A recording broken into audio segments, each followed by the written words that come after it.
Hi, I'm Evan Montes of Cold Throne. Welcome to episode number 3 of Operation Biblical Law. This is a series that intends to argue and explain why Christians should be observing the law of Moses, the law of God, the Torah. In this episode, we will look at what is a covenant, what it means to have a God of covenants, and how that relates to our relationship with God. So what is a covenant basically? A covenant is a transaction. It's a trade. It's, you have something that the other party wants and you do that trade.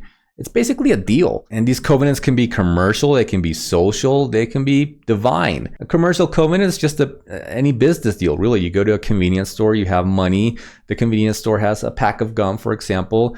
So you make the trade. The convenience store wants your money and you want the pack of gum. So you do a trade, you do a covenant with that convenience store. Socially, basically, marriage could be the best example of what a covenant would be in the social scenario, where a man and a woman decide to enter into a covenant, and the man says, okay, you will be the only woman for me romantically in my life, and the woman likewise with the man, and they decide they will form a house together, form a family, and there are terms and conditions regarding that covenant that they enter into. And then we have divine covenants, basically the covenants that God makes with mankind. Now for these covenants, basically God is the only one who makes the terms and conditions, kind of like a father with his newborn baby. When a baby is born, the baby has no idea of what is good for him, what he needs, what he doesn't need. The father enters into a relationship. It's like a covenant with the baby. He says, I will be your father, you will be my son. And the father is the one who puts all the terms and conditions. I will, provide shelter. I will provide food. I will give you tender, loving care, etc., etc. The father and the mother, of course. But the baby does not know any of these things. He doesn't know, or it doesn't know what is best for it. So the mom and the dad are the ones who come up with all the terms and conditions. This is similar to when God makes covenants with mankind. God is the one who knows what is best for mankind, what mankind needs for a relationship with God, to draw near God. So God puts all the terms and conditions in these covenants. So there are probably various covenants in the Bible, but there are fundamentally 5 major covenants that God makes with mankind. So let's look at these. Let's start with the Noahic covenant. We find this in Genesis 9, where God promises, after he destroys the world with flood and there's Noah's Ark and all that, God promises he will never again destroy the earth with a flood, and he creates the rainbow as a sign to remind him, never again will I destroy the earth with a flood. And how long will this covenant last? Let's look at Genesis 9:16. Whenever the rainbow appears in the clouds, I will see it and remember the everlasting covenant between God and all living creatures of every kind on the earth. So this is an everlasting covenant. It lasts forever. Next is the Abrahamic covenant. So this is the one God made with Abraham, and we see it in Genesis 15 onwards, where God says he's going to create a great nation from Abraham. He's going to give them the promised land. How long will this covenant last? Let's look at Genesis 17:2. I will establish my covenant as an everlasting covenant between me and you and your descendants after you for the generations to come, to be your God and the God of your descendants after you. Everlasting, forever. This is the terms and condition. Next is the Mosaic covenant, and this is where God introduces his law to his people. God specifies all the decrees, the mandates, and the people say, we will obey. How long will this covenant last? We see that, for example, Exodus 31:16, with regards, for example, to the Sabbath.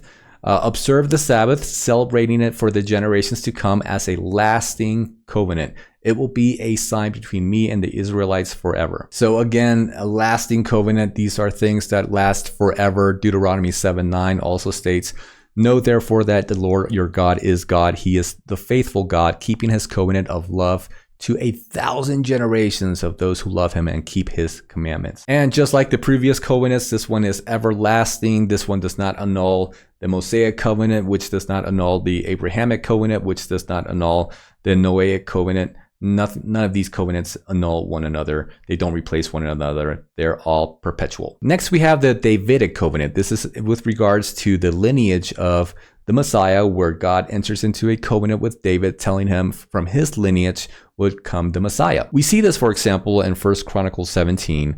When your days are over and you go to be with your ancestors, I will raise up your offspring to succeed you, one of your own sons, and I will establish his kingdom. He is the one who will build a house for me, and I will establish his throne forever. So once more, we have a everlasting covenant, which does not in any way annul any of the previous covenants. And this brings us to the famous New Covenant. What all Christians claim to adhere to, what all Christians claim to believe in. Funny enough, the New Covenant makes its appearance in the Old Testament. We see it in Jeremiah 31:31. It says, "The days are coming, declares the Lord, when I will make a new covenant with the people of Israel and with the people of Judah. I will put my law in their minds and write it on their hearts. I will be their God and they will be my people." This is Jeremiah. This is Old Testament. And this is about transferring the law from stone tablets to the hearts and minds of the people. The church, for some reason, tends to ignore what this says right here and teaches that this is a new thing, a new relationship between God and the people based on grace, based on love, and this annuls what was previously the relationship between God and the people, laws, mandates, and that this is something that completely redefines the relationship between God and man and brings us into something new. That's not what the New Covenant is. The New Covenant is the law. It's the same law of the Old Testament.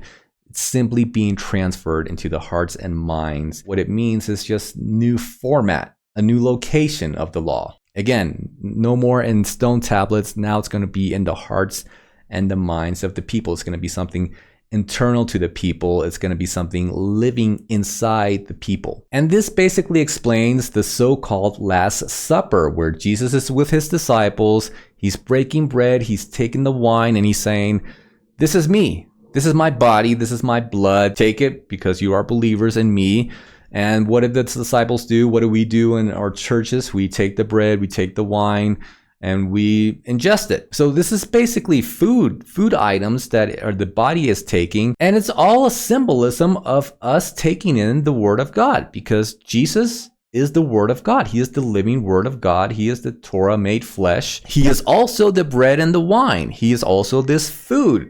The food is consumed by the believer. The word becomes internalized in the believer. It's all symbolism. And just like food translates into life for the human body, so too the word translates into life for the human spirit. The so-called Last Supper in the Gospels is basically Jeremiah 31 manifesting for the first time as the New Covenant. The New Covenant is basically the same thing as the Mosaic Covenant, simply it is being transferred from its location. It's acquiring a new format, the heart of man. With regards to the terms, the conditions, the content of that covenant, it all remains the same. Not a single jot or tittle of it is annulled or done away with. Hence, the law is for Christians, and especially for Christians because we are the ones who claim to be believers in the New Covenant. So we must accept and observe this living word that is supposedly